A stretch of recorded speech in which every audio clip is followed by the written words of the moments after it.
Welcome to the Innovative Leader Podcast, featuring Christy Geiger, Executive Coach with Synergy Strategies, and David Phillips, Professor, Consultant, and Coach. Hey, welcome to the Innovative Leader Podcast. Hope you're doing well. Hope you're surviving COVID and Corona and whatever you're going through. Here in Georgia, we've opened up, and so restaurants are open, things like that. People are dining in. I know, Christy, you're in Texas. They're starting to open up there as well.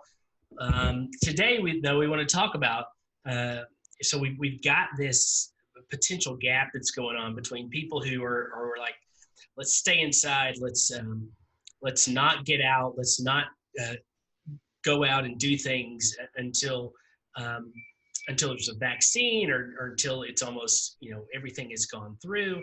And then you've got businesses who are trying to reopen and leaders who are trying to innovate and essentially saying it's time to move, it's time to go.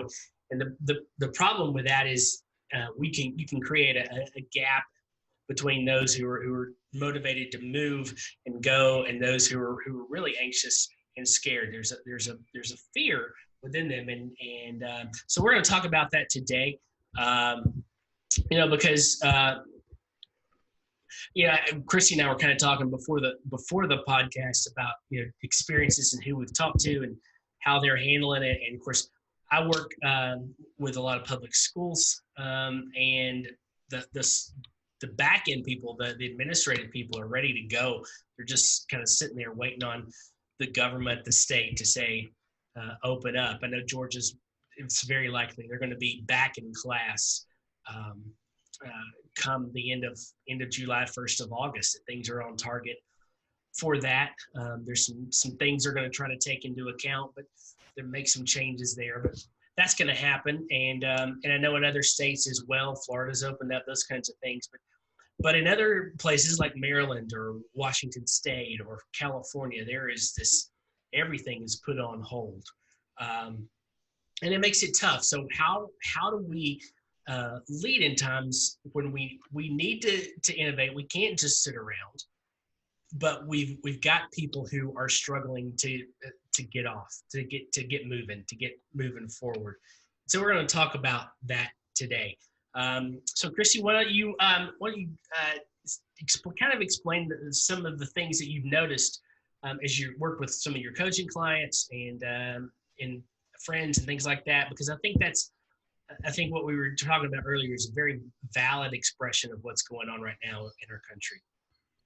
Yeah, it's an interesting thing, I think, because on one hand, it's not a mystery. We all know this time has been challenging and that it's been emotionally exhausting for many people. And even if you have an up day, suddenly you may feel a little bit more down or overwhelmed or whatever. And I think as human beings in this season, we know that to be a reality.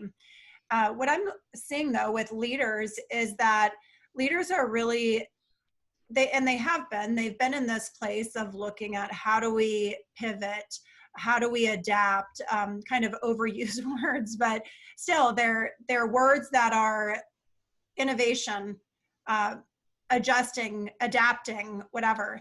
And so leaders have been in that space, I would say, even in April, and now we're halfway through May, sitting at May 15th. And so leaders are really in this place. And even if we look at some of the podcasts or we look at the webinars that have been out, if you look at the webinars that were at the beginning or the end of March, the beginning of April, it was really about navigating this time, understanding what's happening in this crisis, so to speak. And then as we move to the end of April and especially the beginning of May, it has really shifted to how are we adapting our marketing message, and it shifted from it's not okay to market, it's not okay to sell, be sensitive, and opening back up into, okay, what are you doing with your business? Not just a survival adaptation, but okay, let's regroup, let's relook at our brand, and let's resettle. How do we come back? And so leaders are really, I think, in this innovative, forward-moving space in general. And I do think that one of the challenges is this gap that can occur between a leader who really has their can-do glasses on and this forward focus and what are we going to do? How are we going to solve this? What's our opportunity? What's possible? More of a proactive, prosperous view. And sometimes what they're noticing, and I think usually you notice it more energetically first. And what they might notice is that some of their followers or their leaders who they usually lead with or their team members, maybe it feels like they're dragging their feet a little bit. It feels like they're not able to make decisions. It feels like they're asking more questions. Sometimes it even feels, honestly, just cathartically frustrating where you're like, this is your job, just do your job. Can't you think? What's your problem? Where a leader can just experience this frustration because they're ready to move forward, but yet something in their team leaders and the team and the followership is somehow not quite as ready to move forward. And what happens is this gap begins to unfold between a leader's energy really craving and desiring to press forward and a team's energy that can almost feel like they have the brakes on a little bit. And if they're moving forward, you're not going to notice the gap. It's great. You're together. All is well. Right. But if they're not moving forward and they are still in a survival mode, if they are still experiencing scarcity, fear, if we've talked about that SCARF acronym, if they are having uncertainty or they're not feeling empowered, they can really get frozen and shut down, which is going to create kind of a gridlock because the leader's ready to go, the followers are not. And that's what creates the divide. So we want to talk about 3 different ways that you as leaders can help yourself. And one is awareness, one is communication, one is co-design. So we want to kind of dive into that on how can you help yourself as a leader to not get ahead of your group and to not get frustrated with them, because getting frustrated is not going to help. Right. Getting judgy about it isn't going to help. So what in the world do you do? So David, what do you think as far as awareness? How does a leader sharpen their awareness besides just saying, I'm really aware my team isn't moving and they need to move? Yeah. So, I work remotely. It's part of the job that I have. And one of the things that has been a part of that job is weekly one-on-ones. So my manager she places a call to me, or I place a call to her at a certain time every week, or every couple of weeks actually. And so we just talk about life. It's not necessarily a time to talk about work. It's a time to talk about life and what's going on in our lives. And, I noticed even a couple of weeks, probably 3 or 4 weeks ago, I was kind of like, I'm done with this, but I was struggling to push forward and innovate a little bit. And was just kind of going by the motions. And so I had a conversation about that. And so I think as leaders, one of the things you can do is to engage each person as best you can, and just talk about life and listen, ask questions and listen, because I don't think talking a lot does you any good in these situations, because I think some people are at a place where they're just, it's almost like seasonal, like a seasonal disorder that would happen in the Midwest. I've heard about that. I've never experienced it, but kind of a seasonal disorder where everything turns gray. The gray dread is what I've heard. Everything is gray and it's cold and it just feels yucky. And some people really do have an effect on that. They take medication for it. I know some people who've done that. And see, I think you almost have to treat this part of life in some cases like a seasonal disorder, so that and you listen, you ask a lot of questions, you listen, and then you create. So once you kind of take all that in, I think if you sense that they need help, you've got to be willing to get your employees help. Now, I can say with my wife, I'm on my wife's insurance. We have telehealth or a teledoc. So at any point, I can load up an app and I can find a psychiatrist or a psychologist, counselor, almost 24 hours a day, and I can engage them and at least have somebody to talk to about it. And it's just my copay. My corporate working from McGraw-Hill, they extended that even to people who weren't on their insurance. So, so they recognized some of those issues and started just on the corporate level, began to offer some of those ideas, some of those options, but because it's almost at a point of true depression for some people. And some people are just scared to death. They're scared of getting sick. They're scared of their family members. They're not afraid of them getting sick. They're afraid of them catching something and then passing it on to their parents or their grandparents or somebody who would be in a high risk situation. So I think you really have to engage them relationally and be open to listening and asking a lot of questions. I think that's great. I really like making it casual, and that sometimes I believe leaders are making, or they have made in April, their very intentional effort to increase team meetings and things like that. Right. And so there was an increase in communication, but the key in what you're saying is it's not just, hey, how's your project coming? How are you feeling? Okay, great. Go get them. It's not a professional connection. It's the personal connection, right. And it's the human connection to be more real and more, hey, how are you doing? How's your family? How's your kids? Right. How are they holding up in this? Did they graduate? Have that personal connection that sometimes we have that at work, but a lot of times it stays on a professional level. So this is an opportunity to do that. And then I love really what you were alluding to is curiosity. And if as leaders, we can embody a spirit of curiosity rather than knowing, rather than telling, rather than pushing, rather just a spirit of curiosity. Where are you at? How do you feel? What is that like? What's it like working from home for you? And be curious. Those things will surface. People tend to answer questions. Some are slower than others to start to answer questions because they're not sure if it's safe. They're not right. sure if they can be honest. But if you can just come from this period or this position of curiosity, it's great.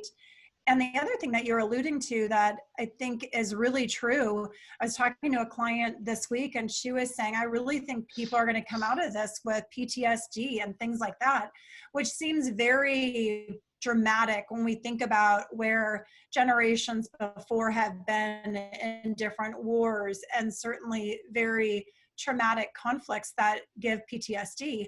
However, there is enough going on with fear and uncertainty in this situation that it does emotionally hijack your limbic system. Mm-hmm. And when you're in that limbic system enough is what really wears you down. It exhausts you and it creates subconscious emotions that then are difficult to deal with. And so what you were saying about really managing our emotional well-being and making sure the team is managing theirs and to not overstep, hey, this isn't a big deal, but it does have emotional ramifications, which absolutely affect how we operate.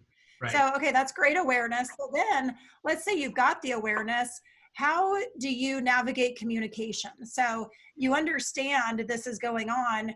What are some tips on how leaders can communicate now that they realize what's going on and they've been in this curious space? Yeah. So one of the things that I think, there are two things that I think are important. One is to tell stories. I think once you kind of have that awareness with other people, share a story. It may not be your own story, but share stories that demonstrate people getting through tough times. Mm-hmm. Because a story will do so much more than facts. People will perk up when you start telling a story because there's curiosity in that. So I think you need to begin to utilize storytelling skills. One of the things that I always go back to, there's a lady, her name is Nancy Duarte. She's written a few books. One is called Resonate. And then she gave a TED Talk, I don't know, 10 years ago maybe. And she went through the greatest American speeches that had ever been written. She just compiled a list and she began to look for characteristics, what made them great, what made them so memorable. And she found a pattern. And the pattern was, even in the Gettysburg Address, the pattern, which was like 230 words, the pattern existed. It was, here's where we are. Here's where we could be. Here's where we are. Here's where it could be. And so it was this back and forth of, this is reality. This is very real, but this is where we could go.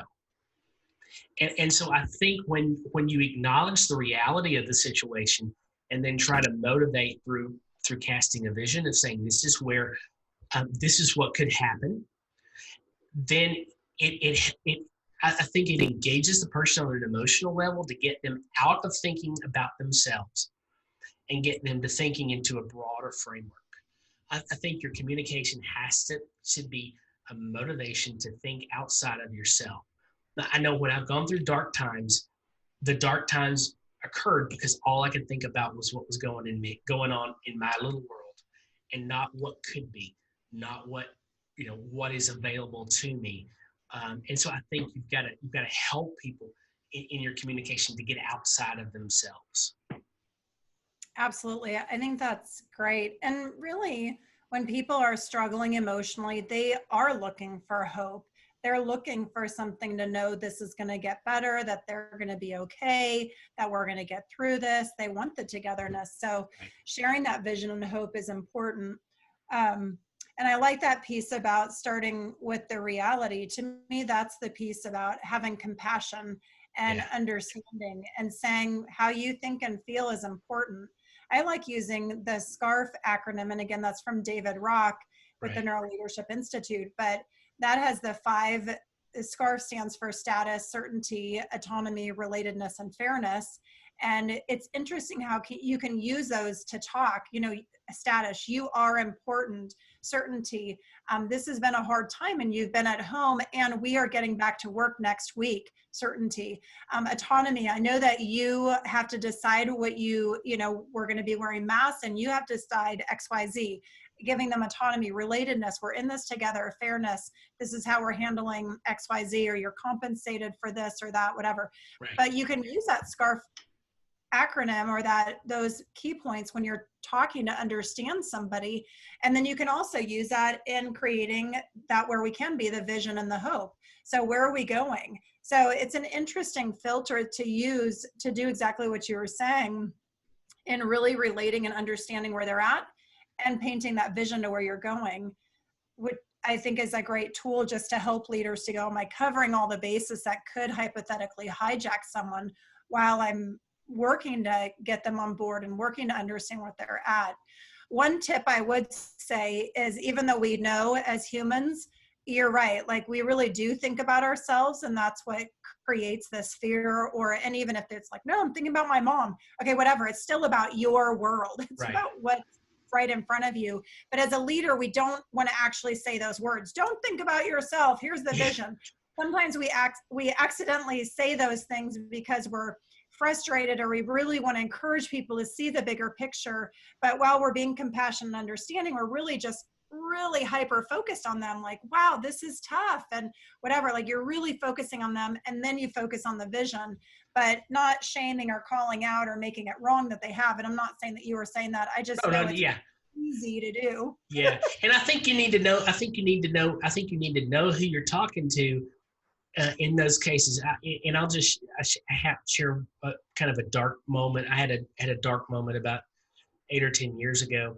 And I remember I was staying with my parents at the time, actually. And I just came home and I went into bed and laid down and went to sleep. And my dad, who is the most unlikely aware person in our family, at some point in the afternoon, he opened the door and he said, "It's time to get up and go." And shut the door and walked away. And I got up and I took a shower and I looked to see what was going on, what was at the movies. And I found a Medea movie. I'd never seen one before. It was opening that night. I bought a ticket. I went out to eat by myself, went to the movie. It was a comedy. and laughed all night and came home in such a better spot. And I say that because that's the way my dad was. He's just straight to the point, but he knew that's what I needed at that time. And so I think it goes back to the awareness thing. You've got to know who you're talking to and how to deal with them. And unfortunately, in some cases, you don't have a long history, but if you've got that history with them and know how to motivate them, sometimes just saying it's time to get up and go is all they need. Right. And so I think you have to be able to know who you're talking to and know how to motivate them. Yeah, you're right. Some people may actually need that truth, like to stop thinking about yourself and there's bigger things to do or whatever. Yeah, you're right. Sometimes that could be the right message for that person. I'm going to say probably not in a group message, but one-to-one. At times there are people who really need kind of that kick in the pants, not because you think they need it, but because they're that type of person that appreciates more that direct message. Right. Okay, well, that kind of tips us to the last one, which is co-designing. So how do we go about co-designing? Because co-designing, we talked about that a little bit.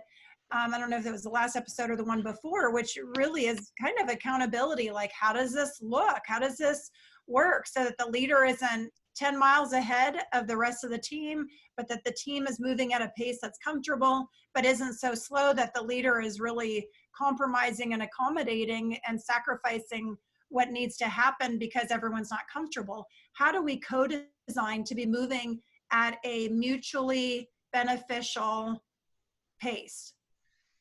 Yeah, so I think you have to look at what's going on in your organization and or even if it's just part of your team, you have to know where each person is, and then you have to develop a plan that is agreeable to all parties that say we're gonna be doing this by this point. Here are the steps that we're gonna take to begin to move forward, and then you have those small feedback loops. Are we there yet? Are we, it's been 2 days. Have we made any momentum? Have we developed any momentum? And so there's this constant feedback, constant awareness, constant evaluation, so that you can get people moving at the same pace, knowing that not everybody's going to get there, right? You may have multiple teams, and so each one of those teams is going to move at a different pace, just based on the characteristics of the people who are part of those teams. So I think you have to work with them to design a process that's built around the personality of the team or the members of the organization, and then evaluate it, and then figure out if you're not moving forward, figure out how to motivate.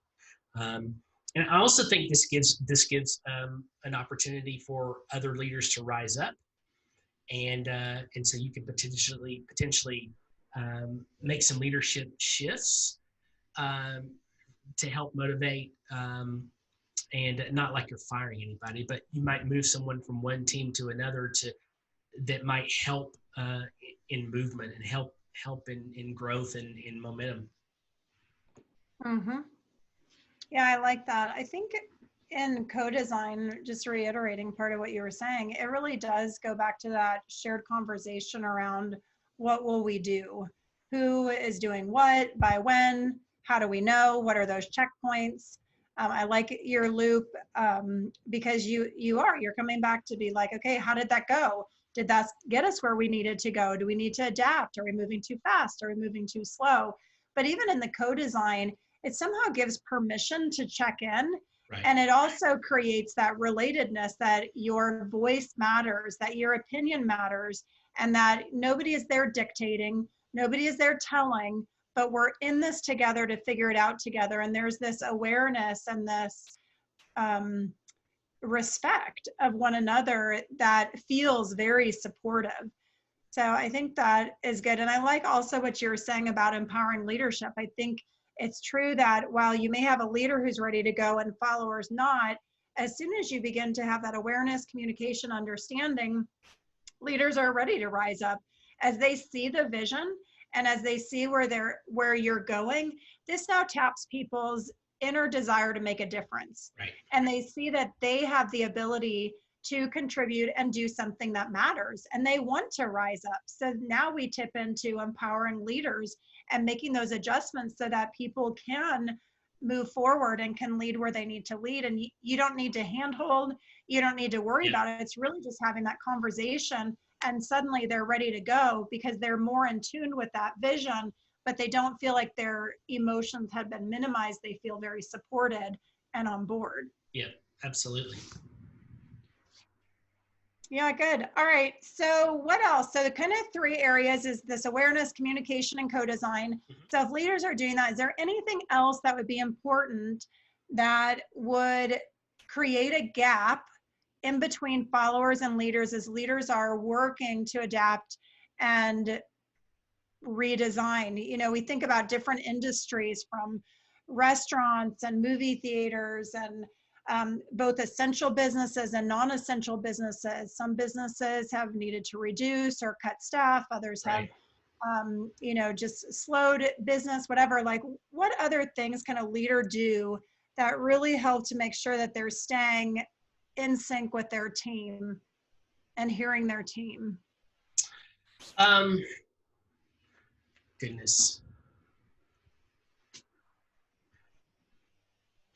And kind of moving to wrap up, but just like what closing things should they remember that would support them most? That you're dealing with in some cases very fragile people, and that you have to think about the other, and you can't push. You have to, you know,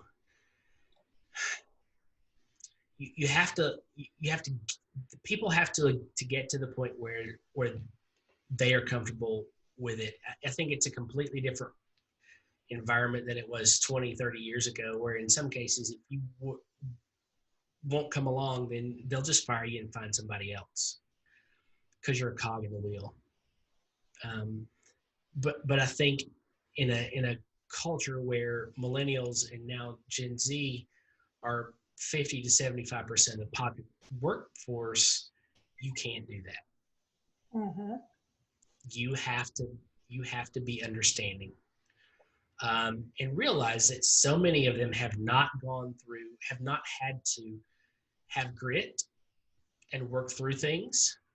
You know, my dad's generation, you know, they went through, he was born coming out of the Great Depression, and, you know, I've seen him, he just worked and worked and worked and worked, and he did what he had to do. And a lot of people in this, in this culture, we've not had to do that as much, which is, so I think you have to recognize and try to help people develop grit, what Angela Duckworth would call grit, resilience, to be able to fight through things, and realize that some people haven't. They haven't had to fight through. They haven't had to work as if their life depended on it. And so you have to treat them differently. And that's hard for older folks, older managers maybe, because they're used to a different group of people working. So I think just understanding who your workforce is it such a huge thing. I don't know. What do you think? Yeah, I think that's really good. I do think, regardless of generation, sometimes as a leader too, you're just called to lead forward. So regardless, what I agree with you, and some of our seasoned generations, you have learned that grit and to pull up your pants and move forward type of a thing. But a lot of times just in leadership, you're like, I'm on the line for this. I have these goals and this accountability, and I'd love to be nice, but we got to get this done. And so you feel pressured in between the responsibility and honestly the bottom line of the results that need to be produced. with the desire to see humans. But yeah, see humans. I agree. And I guess the other piece that I would add is just remember that you're human. As a leader, you know, we have leaders listening that maybe fall in any of these generations, right? The millennial, the Gen X, Gen Z, the baby boomer. Our leaders today are in all the generations. And so regardless what generation you're in, that you're a human being too.